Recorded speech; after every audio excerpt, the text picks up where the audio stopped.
Hi everyone, this is Ayush and you are watching quality speaks.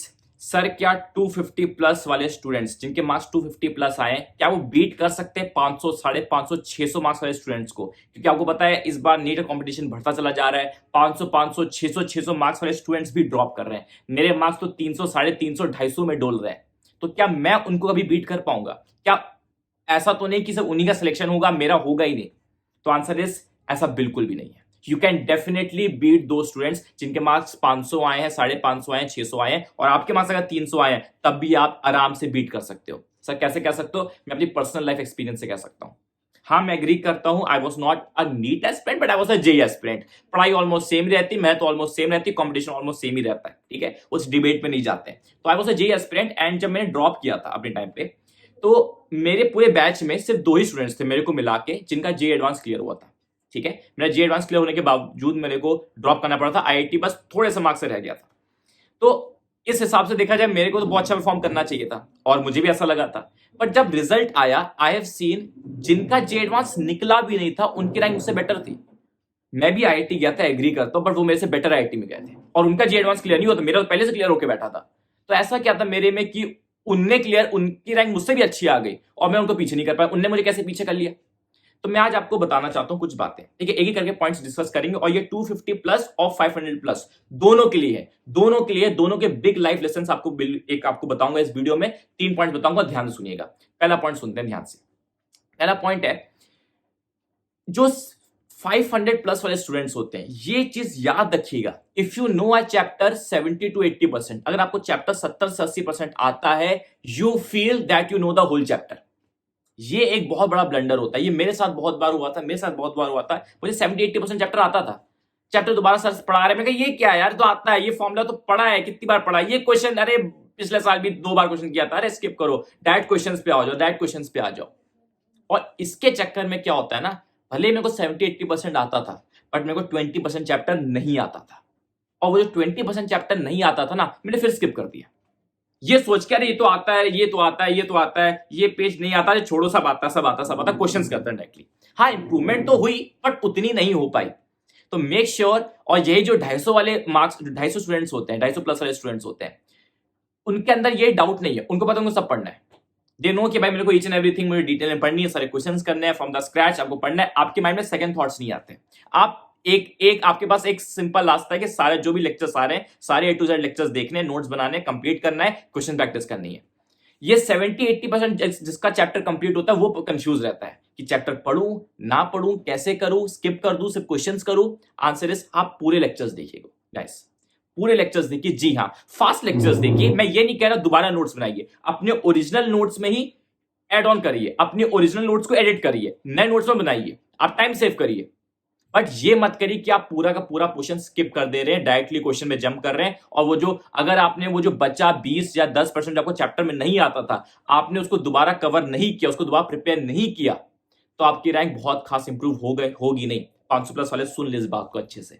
और इसका एक ही तरीका है, आपको पता नहीं चलेगा। वो 100% में से 80% जो आता है, जो 20% नहीं आता है, वो आपको कोई पता नहीं चलेगा। आपको ईच एंड एवरीथिंग एक बार पूरे सिरे से देखनी पड़ेगी। याद है स्कूल में हम करते थे, जब हमें रिवीजन करना होता था, कोई गलती आइडेंटिफाई करनी होती है, तो हमको पूरा आंसर पढ़ना पड़ता है। हमें A to Z पूरा आंसर पढ़ना पड़ता है, तब जाके पता चलता है अच्छा इस लाइन में गलती है। कोई बताएगा नहीं आपको क्या नहीं आता है। आपको खुद ही जब A to Z आप पढ़ोगे, आपको आइडेंटिफाई करना पड़ेगा कि where you were wrong.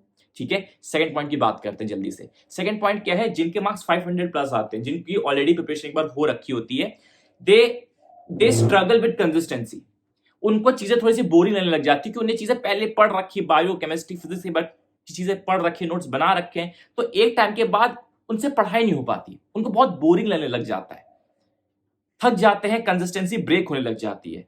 Whereas जिनके 250 प्लस मार्क्स या 300 प्लस मार्क्स आए हैं, उनके पास अभी बहुत स्कोप है प्रोग्रेस का। उन्हें बहुत सारी चीजें आती नहीं थी। और आपको पता है, whenever you learn new concepts, जब पहली बार नए क्वेश्चंस करते हो, नई चीजें पढ़ते हो, पहली बार मार्क्स में इंप्रूवमेंट देख पाते हो सिग्निफिकेंट, बहुत मजा आता है, जोश रहता है। अगर आपके 250 से डायरेक्टली 450 मार्क्स आ गए, आप 250 से 500 तक जंप ले आए, तो आपको बड़ा कॉन्फिडेंस आएगा और जंप मारने की कोशिश करोगे। बट जिसके मार्क्स ऑलरेडी 500, 550 आ रखे, वो थोड़ा सा उदास सा रहता है, क्योंकि 550 से 650 तुरंत नहीं आते। वो पढ़ाई करेगा 550 से 556 लेके आ पाएगा, कहेगा यार इतनी पढ़ाई करी, सिर्फ 6 मार्क्स पढ़े थे। तो they struggle with consistency, they struggle with ये जो बोरियत होती है उनको प्रॉब्लम करती है, उनको सबसे ज्यादा ये बोरियत सताती है। पर जिनके मार्क्स 250 300 है, यू हैव द लाइक आपके पास प्रोग्रेस का ज्यादा आपके पास ऑप्शन है, ठीक है, आपके पास ज्यादा ऑप्शन है, आप ज्यादा चीजें का मजा ले सकते हो, ठीक है, आपके पास ज्यादा चीजें खाने को एंजॉय करने को, वो ऑलरेडी खा चुके हैं, उनका मन भर चुका है। लास्ट पॉइंट की बात करते हैं, ये भी इंपॉर्टेंट है, not for everyone but for someone definitely it is very important.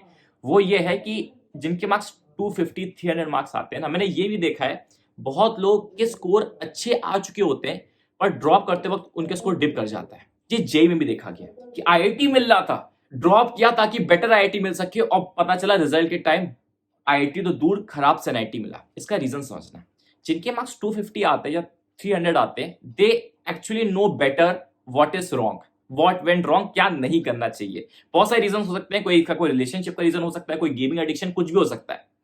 तो कहीं ना कहीं 250 300 वालों को ज्यादा पता है कि क्या नहीं करना है, जिसकी वजह से 250 300 आते हैं। बट जिसके मार्क्स 500 550 आते हैं ना, कभी कभार वो ऐसी चीजों में इंडल्ज हो जाता है जो 250 वाले को पक्का पता है कि अगर ये कोई इंसान उसमें इंडल्ज होगा तो वो कभी मार्क्स नहीं लेकर आ पाएगा। बट 500 550 वाले को कभी ना कभी क्या होता है, they have not experience that. बहुत बार ऐसा हुआ कि कोई 500 मार्क्स आ रहे थे, मतलब जे की बात करो, जे में अच्छे मार्क्स आ रहे थे, काफी आईआईटी मिला, जिस स्टूडेंट की बात करो आईआईटी मिल रहा था, then he started gaming addiction हो गया उसको, फिर रिजल्ट बिल्कुल डाउन हो गया। बट जिसके पास 250 350 है, उसको ज्यादा एक्सपीरियंस है उसको कि भाई क्या नहीं करना है, एटलीस्ट उसको अच्छे से पता है कि ये चीजें तो बिल्कुल त्याग देनी है। 500 550 लगता है, अभी मार्क्स तो आए गए, थोड़ा सा मजा ले ले, और वो मजा कब सजा बन जाते पता नहीं चलता, ठीक है। That's it for this video. ये 3 पॉइंट बहुत ध्यान से रखिएगा, 250 और 500 दोनों के लिए ये बहुत इंपॉर्टेंट लाइफ लेसन है, ठीक है। आप सोच लोगे स्टार्टिंग से ये बंदा कौन है, इंसान कौन है, ये कोई भी नहीं है, ठीक है, just a simple man with some hope, जिनकी आंखों में होप है, जिनके चेहरे पे मुस्कुराहट है। तो I want this hope in your eyes well. मैं भी चाहता हूं कि आप इसी होप, इसी स्माइल के साथ, ठीक है, I don't know his name कौन है ये, ठीक है, बट जो भी है इनको देख के इट फील्स गुड, ठीक है, कि लगता है कि इनको देख के होप महसूस होती है, इनको देख के पॉजिटिविटी आती है। तो मैं चाहता हूं आपको भी कुछ पॉजिटिविटी मिले, आपको भी होप मिले और आप भी मुस्कुराहट के साथ प्रिपरेशन करो। Okay, thank you so much guys.